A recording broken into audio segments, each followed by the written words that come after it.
Bom dia a todos. É um grande prazer encontrar com vocês essa manhã, ainda que remotamente, mas o propósito é que a gente pudesse fazer um encerramento com chave de ouro desse ciclo.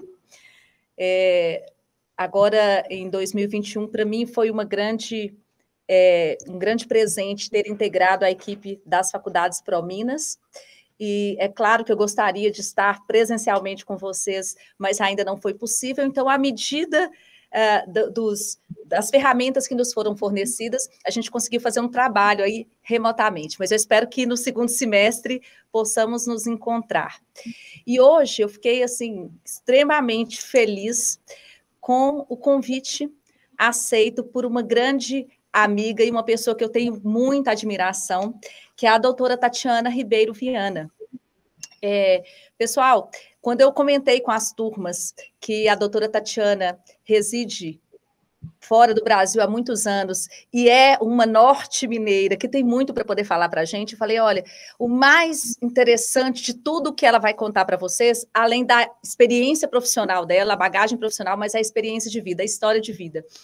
E quando eu entrei em contato com a professora Tatiana, para que ela pudesse falar para a gente, eu fui muito bem recebida. Eu sei que dos seus compromissos também, então, assim, fiquei muito feliz em você ter aceito participar e também conhecer um pouco dessa nova instituição que eu estou trabalhando. A professora Tatiana vai falar de um assunto de vanguarda, gente, o direito espacial. Olha que coisa maravilhosa, o direito espacial internacional e as Nações Unidas. Mas antes, é claro, de passar a palavra aqui para a professora Tatiana, eu vou falar um pouquinho sobre o currículo dela, até para que vocês possam conhecer um pouco a bagagem profissional dessa pessoa talentosa que vai falar para a gente hoje. A professora, a doutora, na verdade, doutora Tatiana Ribeiro Viana, é natural de Belo Horizonte, cresceu na cidade de Pirapora, formou em Direito aqui em Montes Claros, na Universidade Estadual de Montes Claros, é advogada, se especializou em Direito Internacional pela Universidade Federal do Rio Grande do Sul, e aí partiu para Roma. Na capital de Roma, ela concluiu 2 mestrados, um em políticas migratórias e o outro em políticas em instituições espaciais, pela Universidade de Roma e pela Sociedade Italiana para as Organizações Internacionais, ambos, respectivamente. Em março de 2019, ela teve o título de Doctor of Philosophy em Direito Público Comparado Internacional, aí o Direito Espacial pela Universidade La Sapienza, em Roma. A doutora Tatiana ela é membro fundadora da Academia Internacional de Estudos Espaciais, com sede em Florianópolis, também membro da Sociedade Brasileira de Direito Aeronáutico e Espacial, com sede no Rio de Janeiro, do Instituto Internacional de Direito Espacial, com sede em Paris, da Sociedade Italiana de Direito Internacional, com sede em Roma, e também pertence à delegação brasileira do Comitê das Nações Unidas para o Uso Pacífico do Espaço Exterior.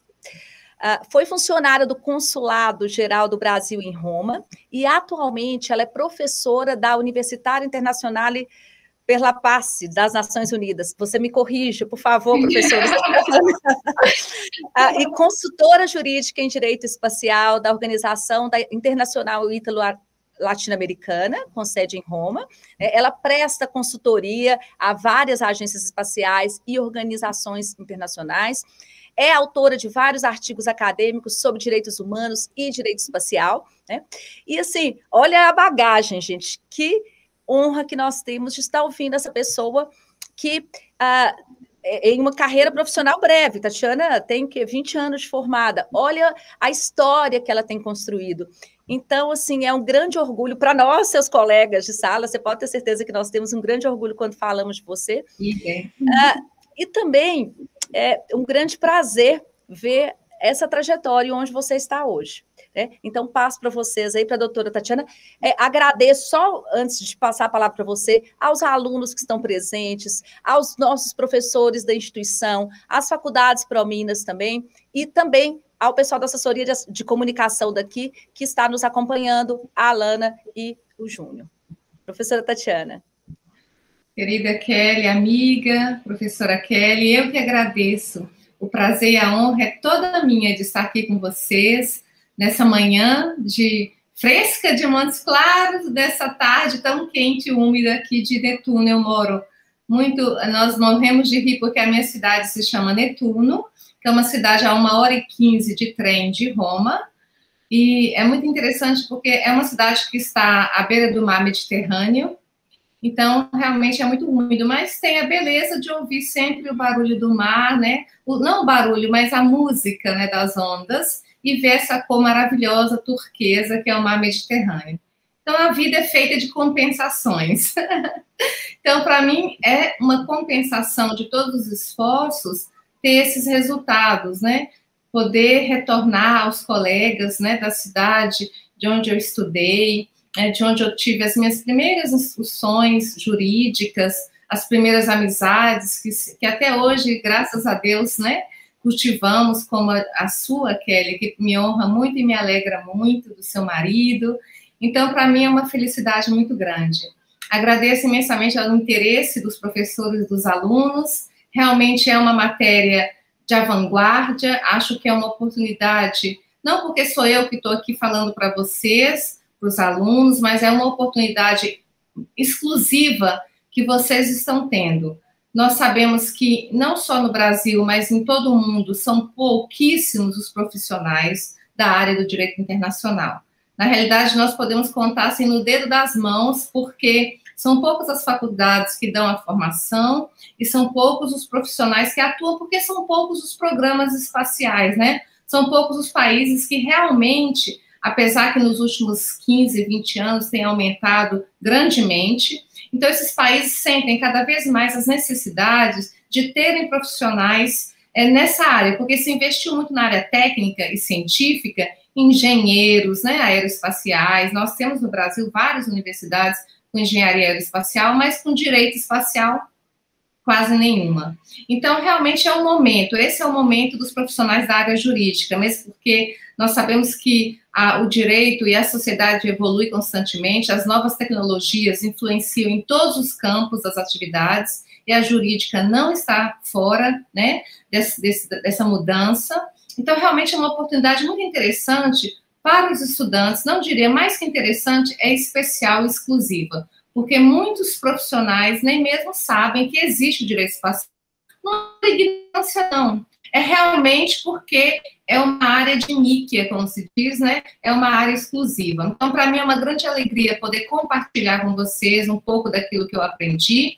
Nosso tempo é muito curto, eu não posso cansar vocês também com muitas coisas muito pesadas, mas eu escolhi o tema do direito espacial e as Nações Unidas, porque foi na sede, né, dessa Sociedade de Nações que o direito espacial nasceu oficialmente. Então, a gente começa das origens. Então, eu vou contar para vocês essa história. Nós vamos fazer uma viagem espacial juntas, e eu tenho muito prazer de convidá-los a entrar na minha nave.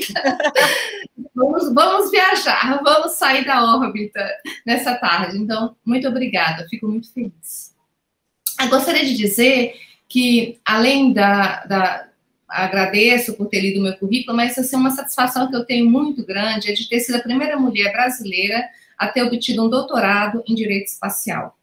Nós temos o primeiro professor homem, que foi o professor Bittencourt, da Universidade de Santos. Eu tenho a alegria de ser a primeira mulher. Tenho muitas colegas brasileiras mestres, mas com doutorado eu fui a primeira. Isso me dá muita satisfação, e não só... Me dá muita satisfação saber de onde nós viemos, né, e valorizar as nossas origens, as nossas formações, né, culturais e sociais. E na Universidade La Sapienza de Roma, que é a maior universidade da Europa, eu tive colegas franceses, colegas latino-americanos, italianos, jovens, até mais jovens que eu, e tive muita felicidade de ter sido uma das melhores alunas do curso e ter sido reconhecido isso. Então, para a gente é sempre um motivo de orgulho, né? Tatiana, se você me permite uma parte aqui, antes da gente adentrar no tema, mas eu acho tão interessante a sua trajetória, e principalmente porque nós estamos aqui em um ambiente acadêmico, é muito bom poder compartilhar as experiências de vida, né? Então, assim, olha que você falou que você se destacou como aluna. Olha que coisa interessante, gente. Isso aí eu posso falar com vocês, porque eu presenciei, eu também tive a oportunidade de participar. A Tatiana sempre foi uma aluna diferenciada, extremamente estudiosa. Nós tínhamos, eu acho tão interessante que você tinha um costume ótimo, que todo dia você só entrava em sala de aula quando antes passava pela biblioteca para poder ler a Folha de São Paulo. A professora Tatiana, ela tinha esse costume que a gente achava interessantíssimo. Então, às vezes, ela podia chegar atrasada para a aula, mas é porque ela estava na biblioteca para se inteirar da Folha de São Paulo. Nessa época, a gente não tinha internet acessível assim, não, gente. É verdade. Então, nós tínhamos que ir no jornal de papel, que eu tenho maior saudade, adoro o cheiro, inclusive. É verdade. Então, a gente tinha que ir no jornal de papel, você fazia essa leitura, então, assim, já antenada, né? O que o mundo tem aí para poder oferecer? Onde que eu posso, com a minha formação profissional, ingressar? Então, assim, desde esse momento da faculdade, você já tinha essa ideia. Então, assim, antes de adentrar no tema, conta um pouquinho para a gente dessa experiência, né? Durante a faculdade, o tempo que você passou estagiando na ONU, que eu acho também que é um marco muito importante, já direcionado para o direito internacional. Eu gostaria que você falasse disso para a gente. Agradeço. E aproveita quando você disse que não tem internet e deixo uma dica, uma sugestão para os alunos da ProMinas. Usem o menos possível a obter informações online. Leiam jornais, retornem aos jornais, às revistas, escrevam, porque o que faz a diferença hoje são essas pessoas. São as pessoas que têm menos, que não é que tem menos, é que sabem usar com limite os meios eletrônicos, mas valorizam os livros físicos, as revistas especializadas, leiam. Eu, às vezes, imprimo, porque cientificamente o nosso cérebro trabalha diferente quando você lê algo estampado. E quando você escreve e se comunica, não online, mas em presença, espero Deus que possamos, né, retomar os contatos, os ciclos de estudos, né, a sala de aula, que é muito importante, o confronto direto. São esses estudantes que vão fazer a diferença. Porque estudos científicos, e até as universidades aqui na Itália, escolas, elas estão proibindo o uso do celular. Por quê? Porque elas perceberam que o cérebro trabalha de forma diferente. Então, aqueles alunos que escrevem manualmente, que leem, eles desenvolvem certas capacidades que aqueles que vivem só no celular não desenvolvem.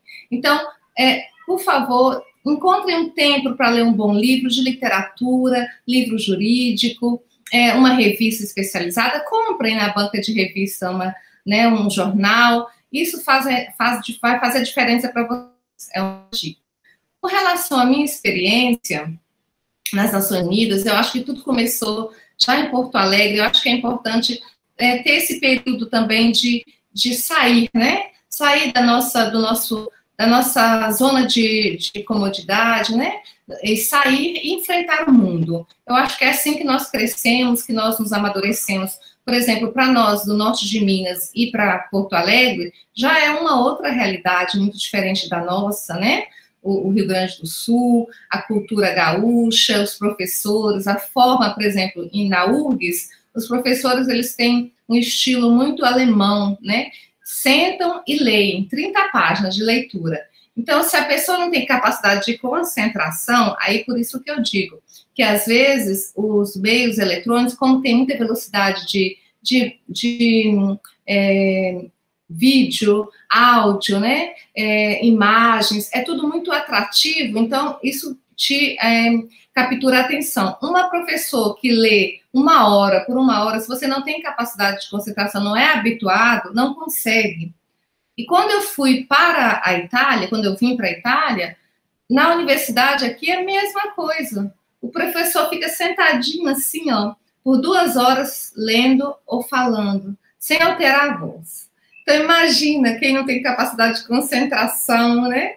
Ou de conseguir anotar, coisa que a gente, às vezes, perde. Como faz? Não consegue sobreviver. Mas é assim que... Então, essas experiências nos dão esse amadurecimento. Por isso que eu aconselho vocês. Leem a obra física, escrevam também. Não percam essas velhas e bons hábitos. Isso vai ajudar vocês e vai fazer a diferença. E também a interação verbal, né? conversar, não só mensagens, mas conversar mesmo, porque numa entrevista, no trabalho, a sua apresentação conta. Por exemplo, nas Nações Unidas, né? Conta muito a capacidade de fazer networking, de se relacionar, de expor objetivamente o que você quer.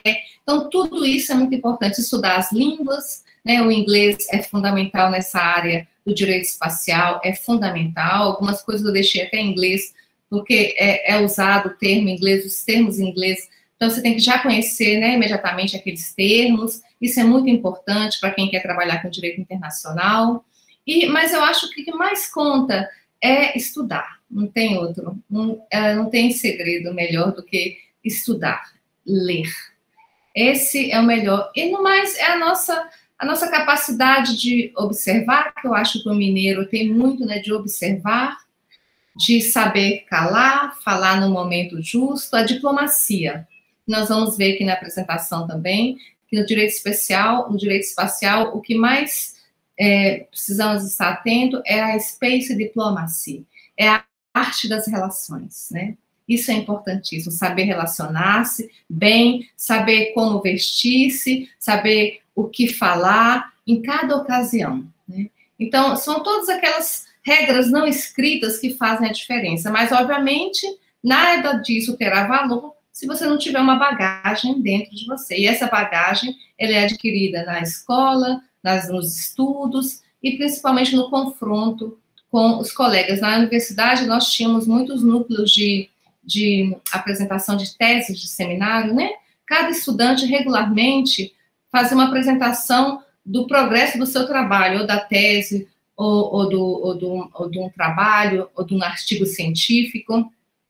Ele apresentava e nós discutíamos aquele artigo, aquela tese. Isso era muito interessante, inclusive entre universidades. Eu participei em Roma, em 3 ciclos de seminários de doutorado com várias universidades italianas e também em Nice, na França, em um internacional. Olha que interessante. A Universidade da Sapienza tem um acordo com a Universidade de Nice e nós tínhamos ali professores e estudantes de doutorado da França, da Itália tinha gente de Roma, de Milão. Então, para mim, foi uma experiência interessantíssima, mas sempre o mesmo estilo, apresentar o seu trabalho científico e se confrontar. Então, se a gente conseguir já na universidade exercitar esse trabalho, é muito interessante, porque é isso que a gente faz na ONU, né?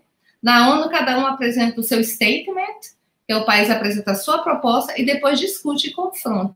Então, é um exercício interessante.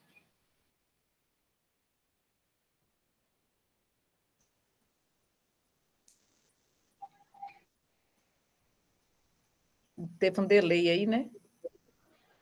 Eu estou te ouvindo bem. Ah, então ótimo. Ô, Tati, eu acho excelente quando a gente escuta isso, porque é o básico, a hora que você fala da importância da leitura. E aí também, para a gente sair da caixinha, a leitura que a gente está falando não é apenas leitura jurídica, nós não vamos apenas para as ciências, nós vamos para as demais ciências sociais e para as demais ciências da natureza. Então, assim, é muito importante que a gente tenha um conhecimento mais amplo mesmo e a oportunidade de trocar ideias sobre outras áreas. Obrigada, viu, por partilhar aí conosco. O direito espacial, ele é tão interessante porque ele é transversal, multidisciplinar por natureza, né?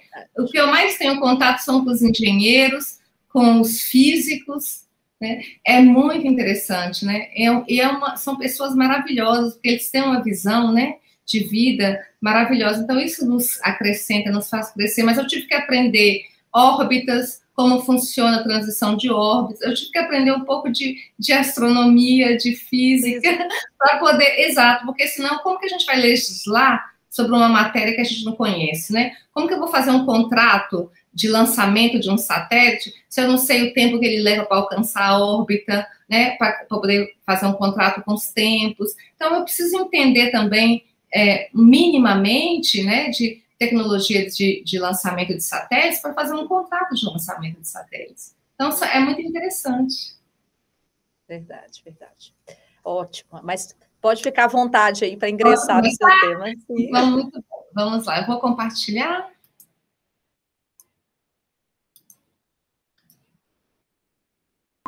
Aí vocês me falam. Agora eu vou aumentar para poder ficar a tela cheia. Tá a tela cheia? Tá a tela cheia. Perfeito. Então, como a professora Kelly adiantou, o tema de hoje é o direito espacial internacional e as Nações Unidas. Essa não é uma aula, mas é um encontro, uma viagem que vamos fazer histórica, geopolítica e jurídica. Espero que vocês gostem. Então, os temas que eu propus, nós temos na tela uma imagem da sede das Nações Unidas em Viena. Vocês devem saber que as Nações Unidas têm 3 sedes, né? Tem uma sede em Nova York, uma sede em Genebra e uma sede em Viena. O Comitê das Nações Unidas para o Uso Pacífico do Espaço, inicialmente, ele funcionava na sede em Nova York, que era onde a ONU tinha o seu escritório jurídico. Em seguida, nos anos 90, início dos anos 90, foi transferido para a sede da ONU em Nova York. E aqui, nessa foto, que me dá muitas saudades, porque os 2 últimos anos o subcomitê jurídico se reuniu de forma remota, mas por muitas vezes passei por essas, ao longo das bandeiras, e me firmava sempre abaixo da bandeira do Brasil. Aqui nós temos, então, a sede do COPUS, do Comitê para os Usos Pacíficos do Espaço, a sede também da IEA, né, que é a Agência Internacional para Agência Nuclear, e outros escritórios das Nações Unidas. São várias agências da ONU que têm sua sede em Viena. Então, falaremos um pouco sobre as origens, né, do direito internacional, espacial, dos tratados internacionais, as declarações de princípios, um pouco sobre o Escritório das Nações Unidas, né, para os assuntos exteriores, do espaço exterior, a União Internacional de Telecomunicações, que tem um papel fundamental nas atividades espaciais, e é muito pouco estudada, e é interessantíssimo o estudo da UIT. Falaremos um pouco das atividades espaciais e a Agenda 2030 das Nações Unidas. Um outro tema muito pouco estudado e de fundamental importância são as questões, o uso militar do espaço, né? Então, falaremos um pouquinho brevemente sobre o uso militar do espaço e, no final, os desafios e as oportunidades que eu apresento para vocês. Espero que, ao final dessa apresentação, tenhamos muitos estudantes interessados em aprofundar os estudos do direito espacial e das atividades espaciais. Muito bem. O direito espacial, ele tem uma data muito precisa de início dele, que foi em 57, podemos dizer que foi o dia 4 de outubro de 57. O que fato aconteceu em 4 de outubro de 57?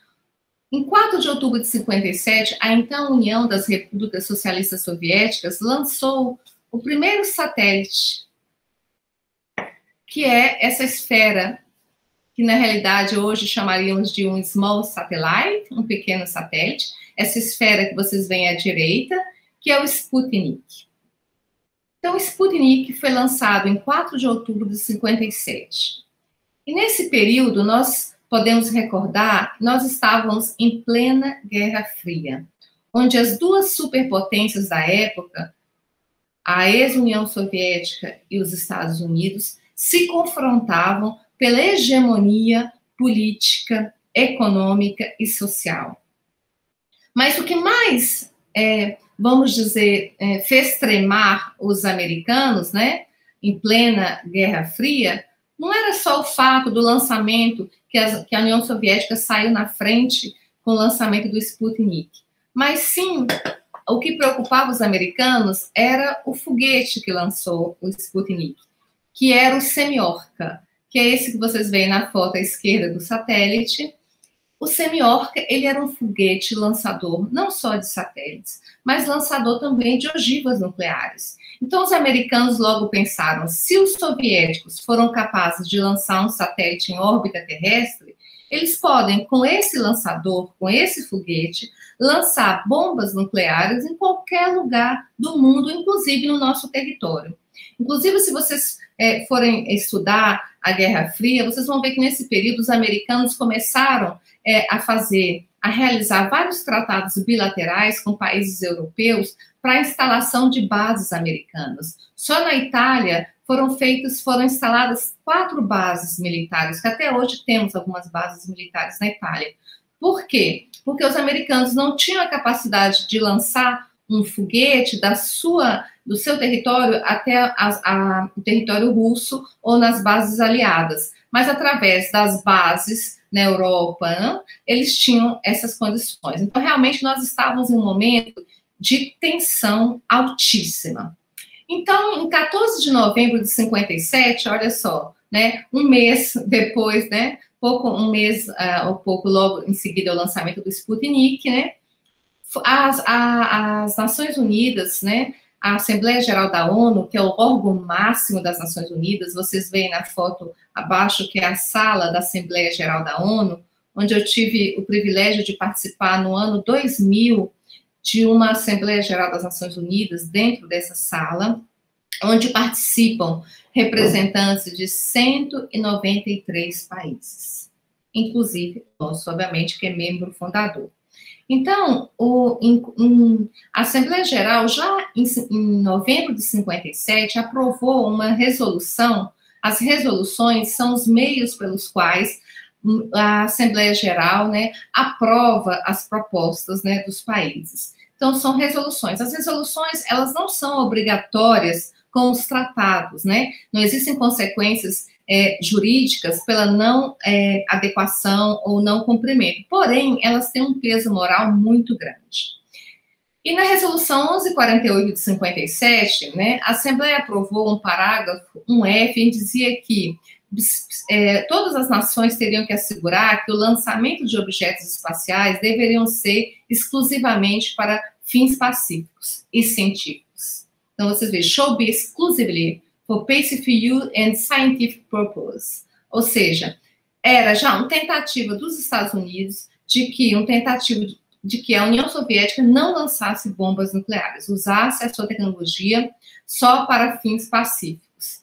Tanto é que em 58 também, logo após o lançamento do Sputnik, o então secretário, né, do Partido Comunista Soviético, Nikita Khrushchev, ele anunciou: a União Soviética lançou um míssil balístico intercontinental. Era isso que era o Semyorka, é isso que são os foguetes de lançamento de satélites.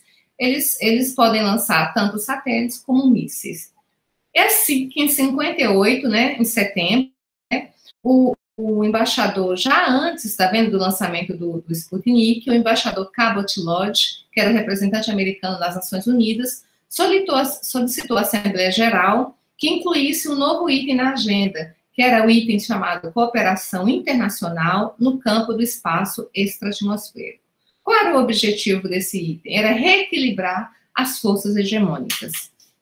Muito bem, dado o contexto político, social, econômico e tecnológico, com o lançamento do Sputnik, com o desenvolvimento de um foguete capaz de lançar um satélite em órbita terrestre, as Nações Unidas, a Assembleia Geral, né, através dos poderes que lhe confere a sua carta, a Carta das Nações Unidas, para quem ainda não leu, eu aconselho ler a Carta das Nações Unidas. No seu artigo 13.1, se diz que a Assembleia Geral iniciará estudos e fará recomendações destinadas a linha A, promover cooperação internacional no terreno político, incentivar o desenvolvimento progressivo do direito internacional, bem como da sua codificação.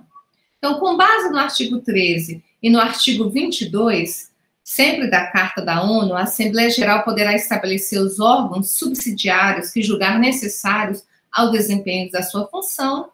A Assembleia decidiu, então, criar, em 58, o COPUS. Mas antes disso, nós, latino-americanos, também não estávamos fora de toda essa discussão internacional. Nós tivemos já em 57, em Buenos Aires, uma assembleia de advogados latino-americanos, em que um deles, o professor Haroldo Valadão, que é um professor da PUC Minas Gerais, solicitou também que fosse incluído um novo item na agenda, né, do encontro, do seminário, que fosse sobre as atividades, né, do espaço cósmico, né? Com muita propriedade, dizia que nenhum poder ao homem sem um imediato controle jurídico. Cabe ao direito proteger o homem contra os desmandos do próprio homem. A cada novo progresso social, econômico ou técnico, outra cobertura jurídica à pessoa humana.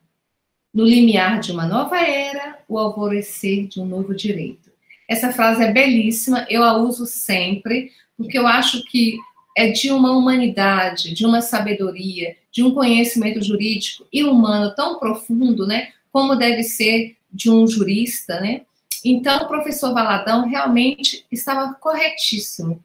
Nenhum poder ao homem sem um imediato controle jurídico. E foi isso que as Nações Unidas iniciou a estabelecer os órgãos, né, que poderiam exercer esse controle jurídico, né, de forma concertada com toda a comunidade internacional. Porque os Estados Unidos e também os soviéticos concordaram que não deveria ser decidido de forma bilateral. Um tema tão importante, um tema crucial para o desenvolvimento da humanidade, mas que deveria ser decidido num espaço multilateral onde todas as nações participassem. E esse espaço era as Nações Unidas. Então, já em 58, a Assembleia Geral aprovou a Resolução 1348, que criou o Comitê das Nações Unidas para o Uso Pacífico do Espaço Exterior, conhecido como COPUOS, através sempre daquele artigo 22 da Carta, né, que autoriza a Assembleia Geral a criar órgãos subsidiários. Muito bem, em 58, o comitê ele era provisório. Já em 59, com a Resolução 1472, ele passou a ser definitivo. Ele iniciou com 18 Estados-membros. Da América Latina, nós tínhamos o Brasil e a Argentina como Estados-membros. Atualmente, o comitê cresceu tanto, ele está com 95 Estados-membros. Imagina, é um dos maiores comitês da ONU. Ele tem 95 Estados-membros, é muito importante que existe um princípio chamado princípio da representação equitativa de países, né, desenvolvidos em desenvolvimento. Todos os comitês das Nações Unidas precisam observar esse princípio da representação equitativa. Então, nós temos países que são chamados Space Powers, né, potências espaciais, e países que têm um programa espacial mais modesto, ou mesmo não têm programas espaciais, mas se interessam pelo tema, são partes do comitê. Além de termos 41 organizações com status observador. Essas organizações com status de observador são organizações de estudos, né, do direito espacial, como o próprio Instituto Internacional de Direito Espacial, que eu faço parte, com sede em Paris, como a Federação Internacional de Astronáutica, o UNIDROIT, né, que é o Instituto Internacional de Estudos de Direito Privado, com sede aqui em Roma, e assim vai, várias outras organizações de estudos de direito espacial. Esse comitê, o COPUOS, ele tem dois subcomitês, o subcomitê científico e técnico e o subcomitê jurídico. Normalmente, os subcomitês se reúnem todo ano, 2 semanas em fevereiro, o científico e técnico, e 2 semanas em abril, o jurídico. Depois, em junho, os 2 subcomitês se reúnem, aí é o COPUOS, é a Assembleia. Nos 2 últimos anos, infelizmente, as reuniões foram online devido à pandemia, o que tem prejudicado muito as discussões.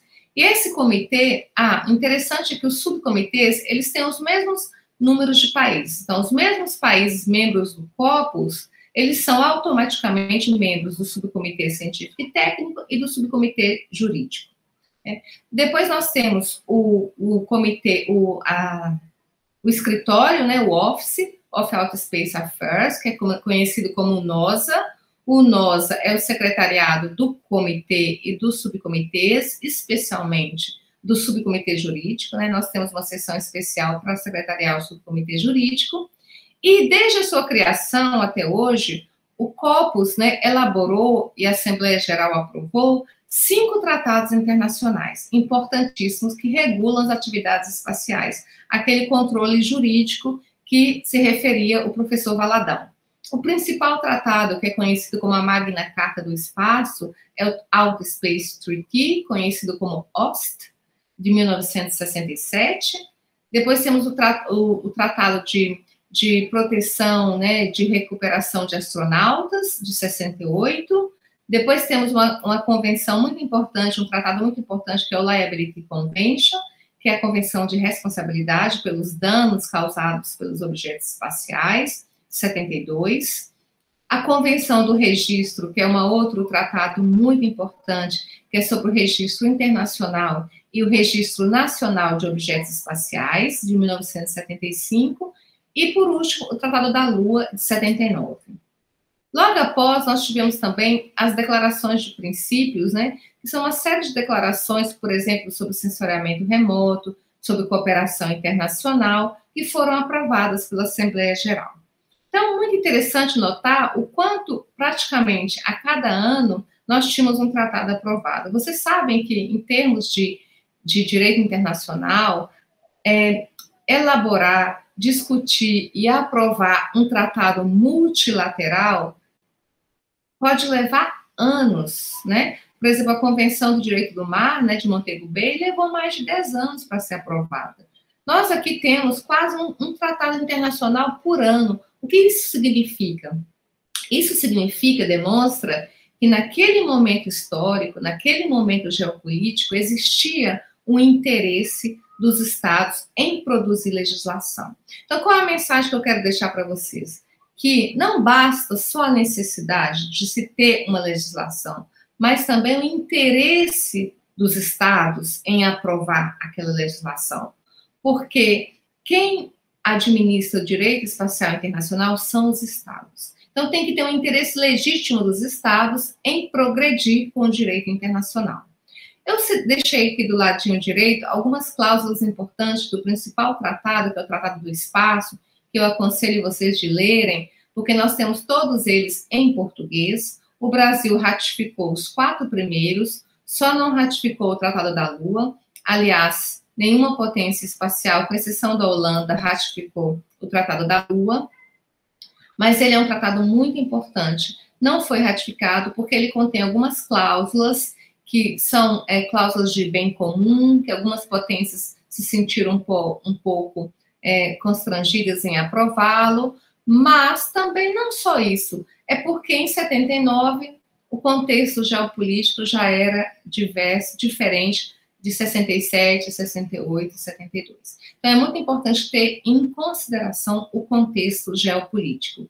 Um dos princípios básicos do Tratado do Espaço é a cláusula do bem comum, que se repete lá no Tratado da Lua, né, mas em forma de divisão, né, de divisão de bens, divisão de resultados, né, de mineração e de exploração de recursos da Lua e de outros corpos celestes. Aqui no Tratado do Espaço, a cláusula do bem comum é a cláusula que diz que, independente da sua condição econômica, científica, financeira, todos os estados têm o direito de se beneficiar das atividades espaciais. Isso se faz através de cooperação internacional. O princípio do livre acesso ao espaço, né? Todos os países têm direito a acessar, a exercer atividades espaciais. Um outro princípio essencial é o da não apropriação, né, dos espaços e dos corpos celestes. O princípio do uso pacífico, que nós vimos lá já na resolução 1148 de 58, se falava do princípio da cooperação. Sabemos que exercer atividade espacial não é simples, é extremamente arriscada, extremamente custosa, então requer alta tecnologia, requer tempo. Então, muitos países, inclusive as potências espaciais, a União Soviética, os Estados Unidos, partiram para a cooperação internacional. Se nós pensamos na Estação Espacial Internacional, né, é tudo cooperação internacional, assim como vários outros projetos europeus, americanos, japoneses, né, é sempre com cooperação internacional. Russos. O princípio da responsabilidade dos estados pelos danos causados, né, em suas atividades espaciais. Esse princípio é importantíssimo, ele está no artigo 6º do Tratado do Espaço. E aqui nós, só para repassar muito rapidamente, que é o Escritório das Nações Unidas para os Assuntos do Espaço Exterior, o NOSA, sempre com sede em Viena.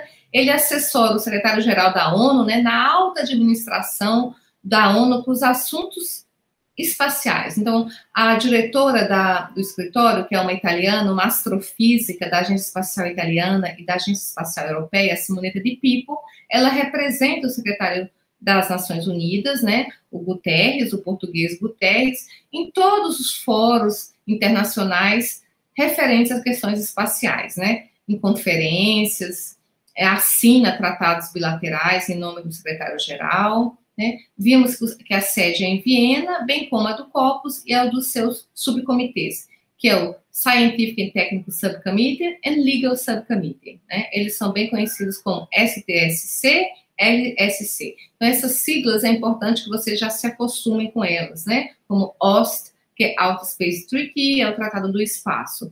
E o escritório, ele tem uma responsabilidade fundamental também, que é assessorar secretarial o subcomitê jurídico, Legal Subcommittee, como eu disse para vocês, bem como manter e atualizar, manter sempre atualizado o Registro Internacional de Objetos Espaciais. Então, nós temos 2 registros internacionais, um da Convenção de 75, nós dissemos no início, a Convenção de Registro, e o outro da resolução, né? Porque quem não assinou o tratado do registro, a Convenção do Registro, pode, de forma livre, espontânea, registrar um objeto lançado. Não só pode, como deve, né? Registrar a Resolução 1721, diz que todo país, né, pode, assim que lançar um objeto espacial, informar o secretário-geral das Nações Unidas. Então, o secretário registra esses objetos no Resolution Register. Aqueles objetos que são informados através dos países que ratificaram a Convenção do Registro, como é o caso do Brasil, os seus objetos estão no chamado Registration Convention, a Convention Register, ok? Que é o registro da convenção. Aqui é um pouquinho o organigrama da UNOSA, aqui tem o comitê, né, de políticas, né, a seção de políticas e negócios jurídicos, que assessora o COPUS, a seção de aplicações espaciais, que assessora o comitê técnico e científico. Esse programa, o NSPIDE, é um programa muito importante das Nações Unidas, que ele apoia todos os países que não têm programas espaciais e precisam de imagens de satélites, no caso de desastres, terremotos, incêndios, como que aconteceu no Haiti, naquele terremoto terrível, em que a ESA e várias agências espaciais cederam gratuitamente imagens de satélites. E o Brasil? Bom, o Brasil, como eu disse antes, é membro fundador do COPUS, daqueles 18 estados. Nós temos aí uma foto, né, daquela época, que nós temos aí o embaixador Carvalho Silos, que era o delegado do Brasil à época, né, com os outros diplomatas, advogados que frequentavam o COPUS, e embaixo uma foto do comitê atual. Então, o Brasil defende a revitalização do subcomitê jurídico, como vocês viram, desde 79 não se aprova tratados, né, Biden, obrigatórios, mas sim só instrumentos de soft law, não obrigatórios. Os estados, por alguma razão, não têm interesse em aprovar novos tratados e nem mesmo de atualizar aqueles já existentes. Vamos ver que uma série de lacunas são previstas nos tratados, são individuadas nos tratados devido à evolução tecnológica. O Brasil participou ativamente das discussões do OST, do Tratado do Espaço, inclusive com a aprovação do artigo 1º, que é aquele da cláusula do bem comum que eu disse para vocês. Desde 61, nós já começamos a desenvolver atividades espaciais, né, através do grupo de organização da Comissão Nacional de Atividades Espaciais, o GOPNAE. Ratificamos 4 dos 5 tratados, como eu disse.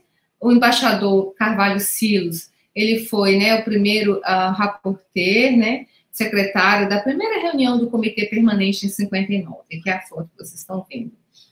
Tivemos o professor Monserrat Filho, José Monserrat Filho, que foi presidente do grupo de trabalho, né, de delimitação do espaço exterior, de 2002 a 2019.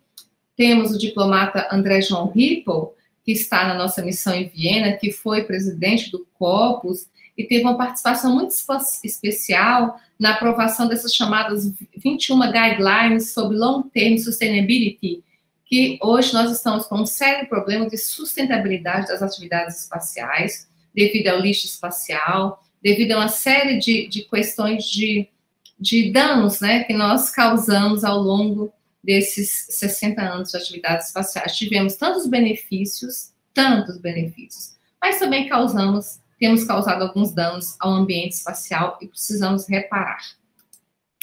Bom, as atividades espaciais e a Agenda 2030 da ONU. Então, nós saímos da parte jurídica, que eu dei para vocês numa overview, uma introdução geral, espero que não tenha sido muito cansativo, mas é importante vocês saberem que existem esses 5 tratados, que existem as declarações de princípios, né, que o Brasil ratificou 4 dos 5 tratados, que o secretário-geral é responsável pelo registro de objetos espaciais, porque até então não existiam a tecnologia que nós temos hoje, de SSA, que é chamada Space Situational Awareness, que através de satélites, telescópios, conseguimos ver o que acontece no espaço, né? What's going on in space. Antes não tínhamos essas tecnologias. Então, como que as outras nações eram informadas que tal país lançou um satélite, em qual órbita, né? E a finalidade daquele satélite, até para evitar também, né, colisões entre os satélites que nós já tivemos ao longo da história das atividades espaciais. Tudo isso só era possível através do registro de objetos espaciais. Quando o país comunicava o secretário-geral, porque ele dava conhecimento a todos os países membros do comitê. Então, esse registro, ele é importantíssimo, dentre muitas outras coisas, por esse motivo, que é o que nós chamamos, né, da confiança, da confiança entre países ao exercer atividades espaciais. Isso é muito importante. E, já que falamos em espaço e Nações Unidas, não podemos deixar de falar dos benefícios, né, que nós chamamos de Space Benefits. Todos os benefícios que as atividades espaciais já propuseram e continuam a ofereceram e continuam a oferecer a toda a humanidade, né? Nós temos aí os chamados, né, 17 objetivos, né, do desenvolvimento sustentável das Nações Unidas, né, os chamados SDGs, né, Sustainable Development Goals, que no Brasil é ODS, né, Objetivo do Desenvolvimento Sustentável. Desses 17 objetivos, praticamente, as atividades espaciais colaboram em todos eles, né? Se nós pensamos aí aos desastres naturais, que entra a mudança de clima, objetivo 13, a não pobreza, objetivo 1, a fome zero, a saúde, né, objetivo 3, a educação, teleeducação, a qualidade, né, de sustentabilidade. Então, praticamente, as aplicações derivadas das tecnologias de espaço, elas colaboram em todos os objetivos do desenvolvimento sustentável das Nações Unidas. Aí nós temos algumas fotos da Índia, são fotos da Agência Espacial Indiana, ISRO, com as atividades de telemedicina, né? Nós sabemos que Índia, China, Estados Unidos, Canadá, países com grande extensão territorial, né? Agora o Brasil, desenvolveram de forma muito potenciada a telemedicina, a teleeducação, que era uma forma que uma pessoa, né, em vez de fazer 500, 600 quilômetros para poder fazer uma visita do médico especialista, como até hoje, né? Vocês se lembram? No interior, nós tínhamos aquelas ônibus que levavam as pessoas até os centros, né, especializados, Montes Claros, Belo Horizonte. Então, se faziam 600 quilômetros para fazer uma consulta com o médico especialista. Isso tudo hoje pode ser feito através da telemedicina, a questão da educação. Hoje nós temos a robótica, né, nas guerras, os conflitos armados. Isso foi muito utilizado já na guerra do Iraque. Como que os médicos eles faziam cirurgia, neurocirurgia através da robótica, telemedicina. Tudo isso iniciou com a própria exploração espacial. Se vocês pensam que não se sabia que se os astronautas sobreviveriam fora da órbita terrestre, né, na ausência de gravidade. Então, eles começaram os estudos, né, começando com os animais, né, pobres animais, vocês se lembram da Laika, né, do chimpanzé americano? Então, todos eles partiram. Só um minutinho. Eu falei que como deve ter sido um satélite, sabe? Porque a gente está viajando. Certamente. Foi uma interferência. Vamos reclamar na UIT. Verdade. Eu acho que a gente pode fazer isso. Vou compartilhar agora a minha tela também aqui. Eu te peço, por favor, para compartilhar a apresentação, que aí facilita para a gente não perder mais tempo. Claro. Uhum. Eu acho que devia ser. Eu já... estava no 8º slide. Vou falar aqui qual que estava. Não, no 9º, né? Aqui, eu vou passar acho aqui. Que era o 9º. Nós estávamos... Olha o 9º slide, que é o IT, eu acho. Só um minutinho. É esse aqui. É isso? É esse aí. Não, esse é o primeiro. Vai lá no 9º. Peraí que eu tô sem... Pode... Sigo? Não consegue passar? Não, eu consigo. Que eu não vejo na tela. Qual que é que você está? Ele não está passando, não? Aqui para mim está. Só um minutinho que eu pedi um suporte. Na verdade, eu estou nele. Agora sim. Volta uma. Agora sim. Tem que voltar. Aqui, eu acho isso. Nós estávamos aqui. Isso. Então, eu acho que eu estava falando da importância do registro de frequências, né? Eu acho que eu estava ainda nesse ponto. Só um minutinho. Sim. Exato, que a União Internacional de Telecomunicações, ela também tem o Master Register, que é o seu registro internacional de frequências. Esse registro ele é muito importante, sim? Ótimo, pode ficar à vontade. Ok. Esse registro ele é importantíssimo, porque é ele que garante proteção internacional às frequências dos satélites registrados e que se coordenaram junto com a UIT, principalmente numa órbita importantíssima para os satélites de telecomunicações, que é a órbita geoestacionária, conhecida como órbita geomilionária, porque ali estão todos os satélites mais importantes de telecomunicações. Mas hoje, com as grandes constelações de satélites, né, nós pensamos a Starlink, que estão criando já em órbita média as grandes constelações de satélites de telecomunicações. Então, para quem se interessa sobre direito de telecomunicações, é uma grande área de estudos, de oportunidade de trabalho, porque são poucos os especialistas também nessa área. Então, aconselho vivamente estudar o direito das telecomunicações.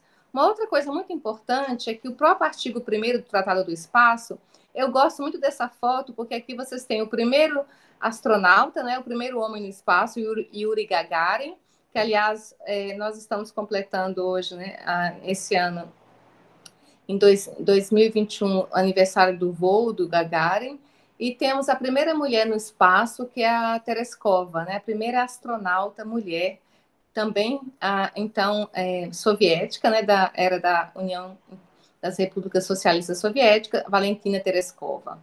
Então, o acesso gratuito ao espaço exterior e a todas as áreas dos corpos celestes, ele é garantido a todos os estados. O mesmo nós podemos dizer às frequências. Mas, no entanto, né, enquanto o acesso ao espaço está sujeito apenas às prescrições dos tratados espaciais, né, o acesso às frequências e às órbitas, eles são regulados por mecanismos e procedimentos da UIT, né, e os princípios do Tratado 9 da Cooperação Internacional do Espaço, da não apropriação do espaço cósmico e dos corpos celestes, artigo 2 do OSTA.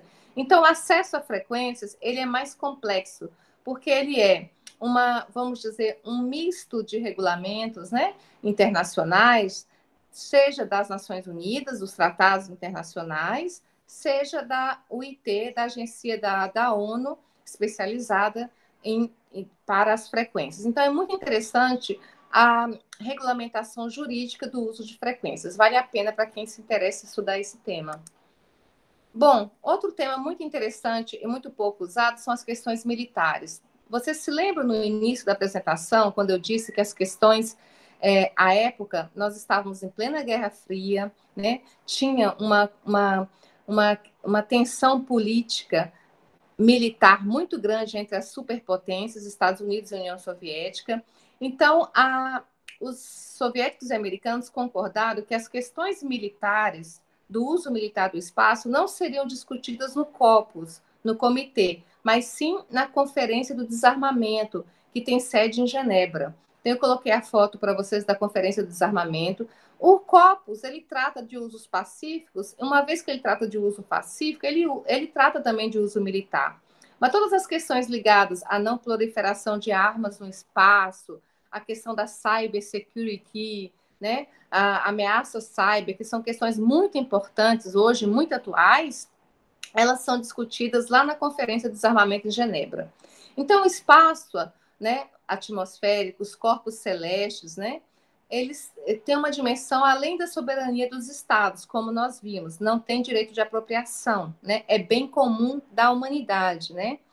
Então, ela é destinada a fins pacíficos voltados para o bem. As atividades espaciais possuem sistemas extremamente vitais para todo o sistema de defesa e segurança dos estados.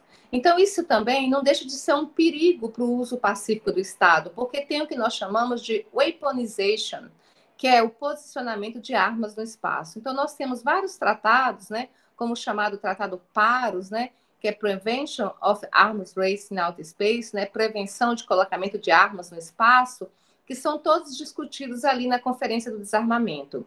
E temos o artigo 3º da Carta da ONU, né, que fala que todos os Estados-partes realizam atividades no espaço, né? Desculpe, o artigo 3º do Tratado do Espaço, que faz referência direta à Carta da ONU, em que diz que todos os Estados realizam atividades no espaço de acordo com o direito internacional, no interesse de manter a paz internacional e a segurança internacional. Então, esse artigo 3º do Tratado do Espaço, ele é muito importante para o uso militar do espaço, porque uso militar não significa, né, que é um uso agressivo do espaço. As atividades militares, né, de defesa, de segurança de fronteiras, segurança dos mares, né, segurança contra crime internacional organizado, políticas de imigração, elas são importantíssimas e são lícitas. É o uso militar pacífico do espaço, né? Então, é muito importante entender essa diferença. E o artigo 4 do Tratado do Espaço, o quarto, ele proíbe a colocação de armas de destruição de massa no espaço, né? Qual que é o gap? Qual que é a lacuna do Tratado do Espaço? É que ele não proíbe nem outros tipos de armas, né? Como as armas ASATs. Que são as armas ASATs? São as armas anti-satélite. Nós já vimos que a China, os Estados Unidos, a Rússia, a Índia já desenvolveram, que são armas de destruição. Por enquanto, eles destruíram o seu próprio satélite no espaço, né? Mas o direito internacional consuetudinário considera o armamento do espaço ilegal. Isso é muito importante. E aqui tem os desafios do direito espacial. Bom, o que nós vimos é que no início da era espacial, nós começamos praticamente com somente estados que exerciam atividades espaciais. Hoje nós temos um ingresso muito forte dos privados. Isso foi só autorizado através do artigo 6º do Tratado do Espaço, em que a União Soviética e os Estados Unidos concordaram em que o Estado seria responsável pela atividade dos privados. Então, os privados podem exercer, sim, atividade no espaço, mas com autorização de um Estado, que deve permanentemente, né, observar, verificar se aquele privado exerce de acordo com as atividades espaciais. Lembra que nós dissemos que em 59 teve o primeiro lançamento do Sputnik 1 e 2, né? Depois, em 58, os Estados Unidos lançaram o seu primo satélite, o Explorer 1. Hoje, em 2020, nós temos 1.263 lançamentos em um ano. O Corpus, que passou de 18 Estados-membros, temos 95 Estados-membros. Isso demonstra o interesse que as atividades espaciais, né, está crescendo entre a comunidade internacional. E isso muda todo o interesse em jogo, né, porque nós temos privados, os estados ficam mais com as questões de defesa, de desenvolvimento social, os particulares com a parte de telecomunicação, startups, inteligência artificial, né, produtos, aplicações geoespaciais, né?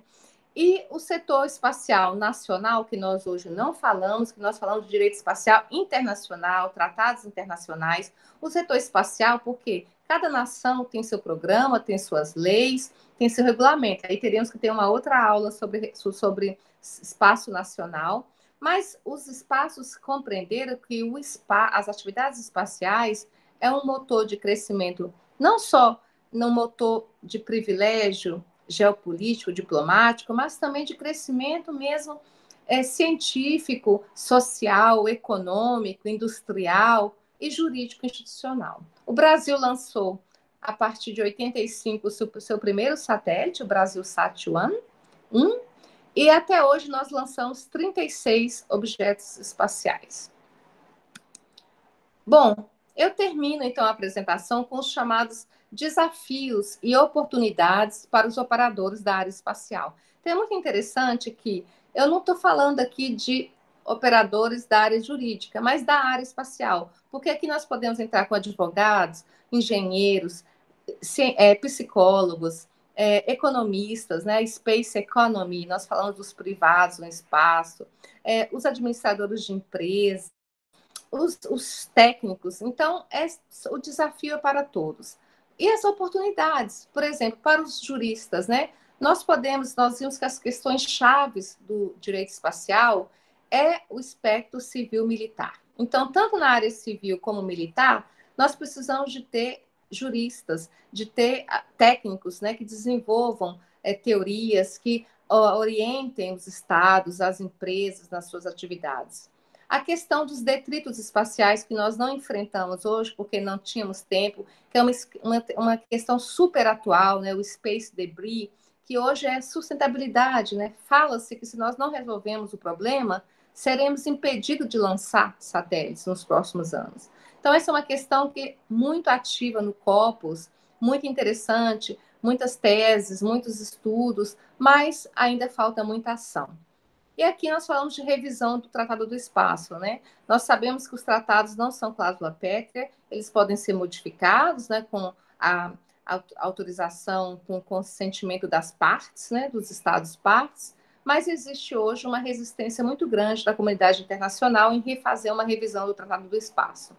E a UIT, a questão de proteção contra interferência prejudicial. E uma coisa muito interessante é que as instalações rádio dos satélites militares, elas são isentas daquela coordenação da UIT. Qual que é o problema dessa isenção? Por questões de segurança. Mas qual que é o problema? O problema é que isso limita o combate a operações cibernéticas ilegais. Que as operações cibernéticas legais são feitas algumas vezes por estados. Então é difícil identificar o estado porque a gente não sabe que frequência aquele satélite está usando. Não tem nenhum registro. Isso também é muito interessante como discussão jurídica. E hoje também mais que atual, né, o chamado turismo espacial, os acordos Artemis, né, a exploração mineral do espaço. Quais são as consequências disso para aqueles princípios que nós vimos lá da não apropriação, o princípio do bem comum, do acesso, né, a todos os estados? Então, realmente, isso aí nós temos uma questão, um espectro de estudos, né, muito interessante. São desafios, porque eles requerem respostas e oportunidades para os nossos estudantes. Né? Vocês são o futuro que vão resolver essas questões técnicas, porque são questões que levam mesmo anos, às vezes décadas, para serem resolvidas. Então, eu termino com uma frase do jurista. Pode passar, por favor, próximo? Do jurista Manfred Laks, que é um jurista polonês, foi o primeiro presidente do subcomitê jurídico do Corpus. Ele diz que ao moldar o direito espacial, bem como o direito internacional em geral, o jurista tem uma importante tarefa a cumprir. Ele não é apenas o enquadramento de cláusulas de tratados ou análise de documentos, é muito mais. O jurista ele é chamado a contribuir com o progresso e a evolução do direito, ao moldá-lo no interesse da humanidade e das nações, e garantir proteção do direito às grandes conquistas do passado e do presente, remover ameaças à nossa sobrevivência e lutar por uma lei que mire o amanhã. Então, olha que beleza essa afirmação e a importância, né, do jurista consciente de todas essas problemáticas, né, que envolvem uma administração de uma atividade que é internacional por natureza, que é muito arriscada por natureza e que tem uma série de repercussões econômicas, sociais e políticas por natureza. Então, assim eu termino a apresentação, agradeço imensamente a oportunidade, estou à disposição no caso de comentários, perguntas. Muito obrigada.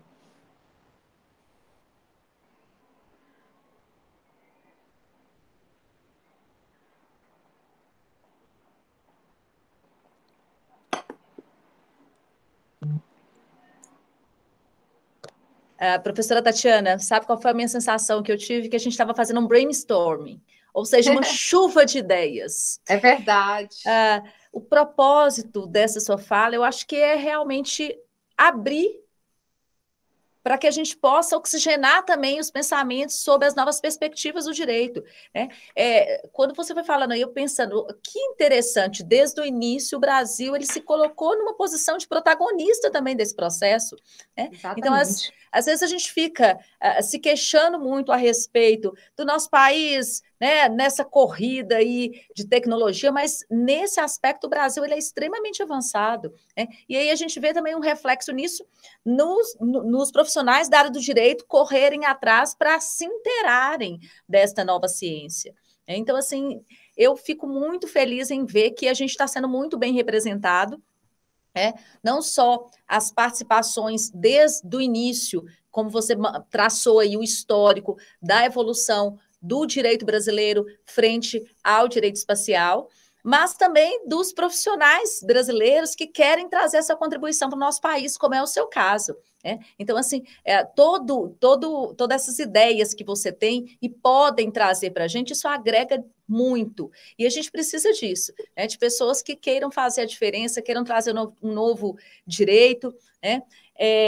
Eu tenho certeza, o pessoal está falando aqui que está apaixonado. Eu estou vendo aqui.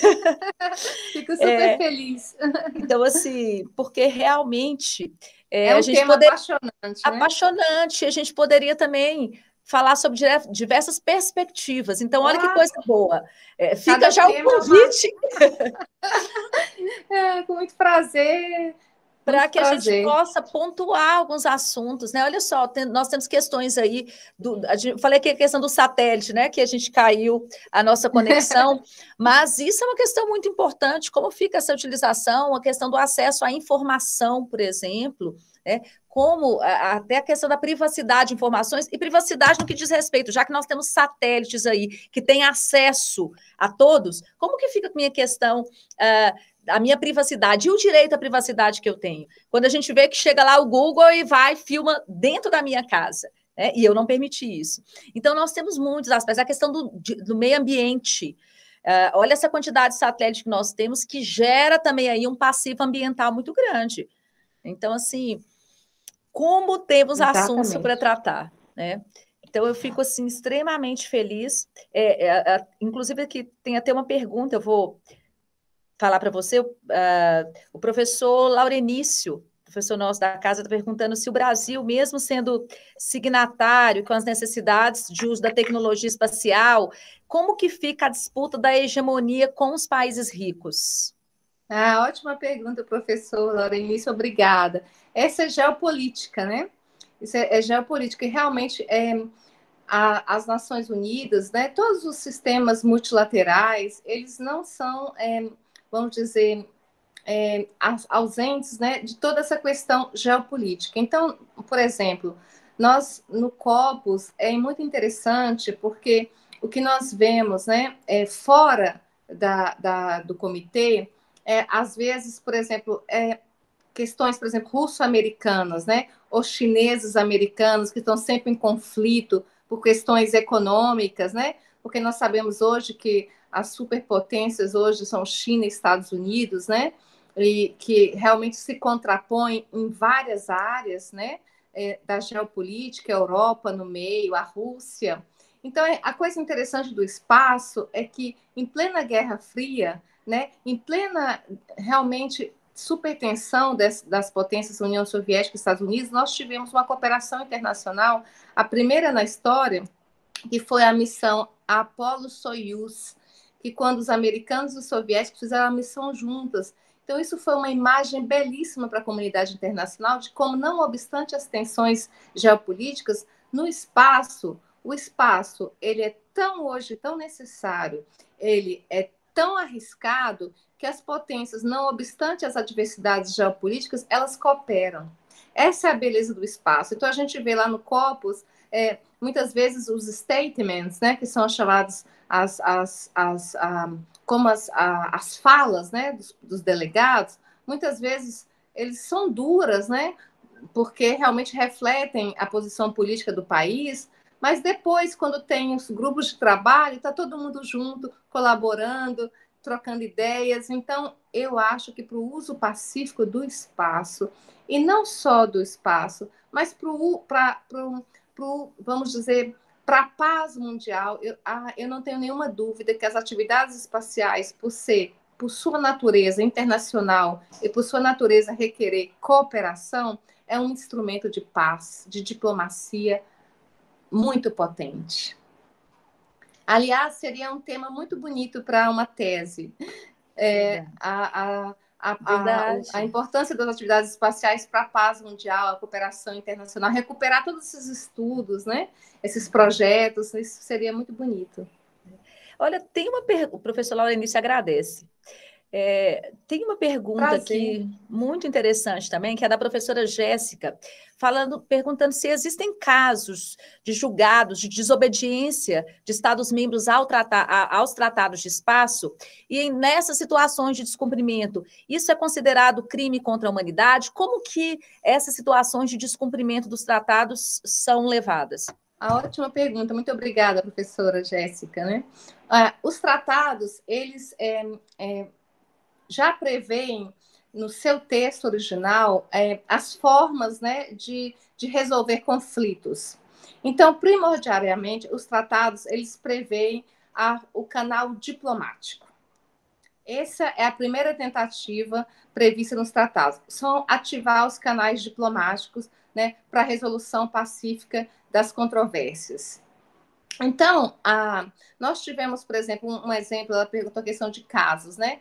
Um caso muito interessante foi quando teve nos Estados Unidos, não sei se vocês se lembram, teve um satélite russo, soviético à época, um satélite militar soviético inativos, que era o Cosmos 2251, salvo engano.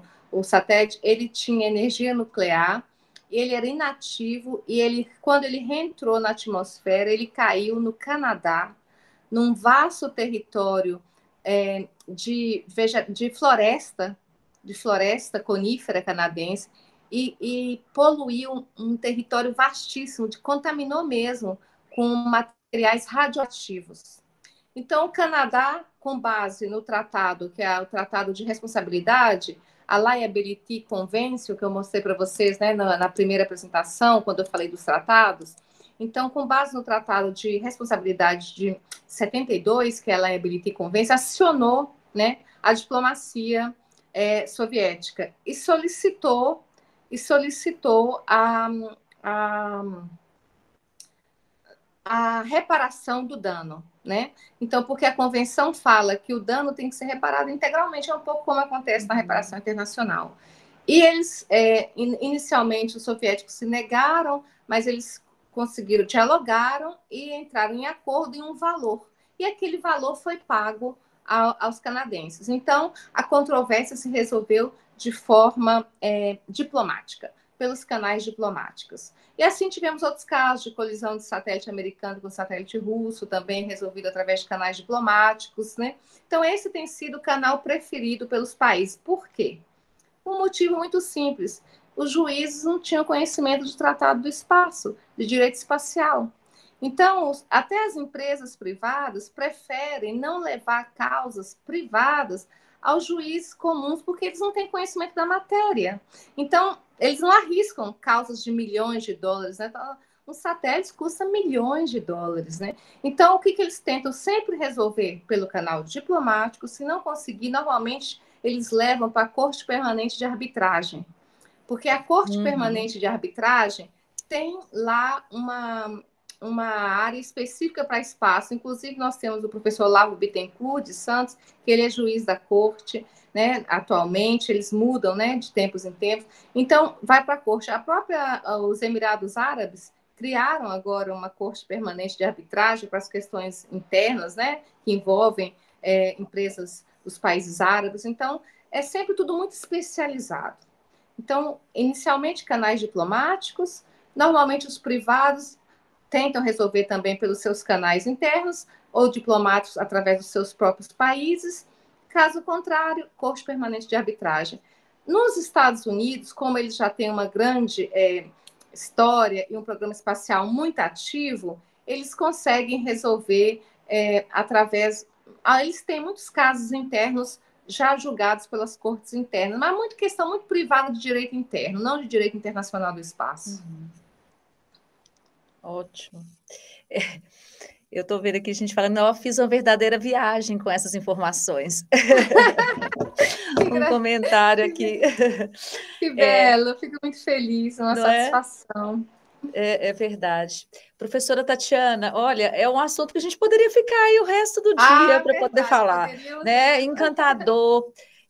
Mas, assim, a gente vai encerrar aqui hoje, mas eu vi que o seu e-mail foi deixado, teve alguns alunos até que perguntaram se o material também poderia ser disponibilizado para que eles pudessem... Pode ser disponibilizado, sim, é uma base. Depois, se vocês vão no sítio da UNOSA, www.unosa.org, ou no sítio do planalto.gov.br, vocês têm todos os tratados em português, com exceção do Tratado da Lua, que a gente não ratificou, né? Mas os outros 4 têm em português. Vocês podem acessar todos os tratados em inglês também, ou em espanhol. Então, ajuda muito, podem ler, estudar. Se tiver alguma dúvida, terei muito prazer. Ah, que bom. E assim, eu quero agradecer ao seu carinho e também à sua disponibilidade em trocar experiências, em partilhar aí do seu conhecimento. É realmente um grande aprendizado. E também agradecer a todos os presentes. Quando eu entrei em contato com você a respeito de participar e fazer uma live, eu falei, a gente pode fazer isso no início da noite, você quer, mas nós temos 5 horas de diferença de fuso. Eu tinha até esquecido. Então, mas esse horário, eu falei, então vamos fazer no final da manhã, porque as pessoas podem também acessar antes do almoço. Aqui para a gente, o almoço no seu aí, já... Café da tarde. Café da tarde, né? Mas eu quero agradecer e, assim, te desejar todo sucesso. Espero que quando venha ao Brasil, em breve, que a gente possa restabelecer aí a possibilidade de viajar, nos visite aqui na instituição, pessoalmente, então nem se fale, mas também saiba que as portas da instituição estão abertas para o seu trabalho, então, assim, o que precisar de divulgar, nós estamos abertos e querendo acompanhar também aí sua carreira, que está só em ascensão.